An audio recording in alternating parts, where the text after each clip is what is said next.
How to open a Bank of America account. If you are new to US or just looking for a handy account to manage your money in USD, you might be wondering how to open an account at Bank of America.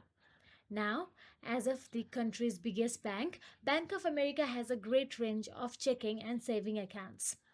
In order to open a Bank of America account, follow this guide step by step. First of all, choose the right account for you. Bank of America offers checking and saving accounts, CD accounts, and IRAs, among other products and services. Before you get started, you will need to review the options online to see which might suit you. Then, find out all the requirements to open a Bank of America account. Once you have picked up the account you prefer, it is time to check the eligibility criteria. The requirements to open a bank account and Bank of America vary based on the specific account and your own circumstances.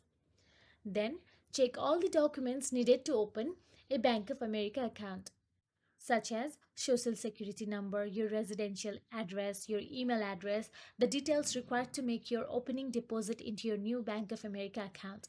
If you don't have all of these pieces of information, or if you are a non permanent resident, you will need to visit a Bank of America financial center to open an account. Then fill out the application. Once you have checked eligibility and assembled, if you are applying online, then you can save and return to your application later if needed. Then make sure to know what's the minimum amount needed to open an account with Bank of America. And that is it. If you found this video helpful, please like, share and subscribe our channel, and thank you so much for watching.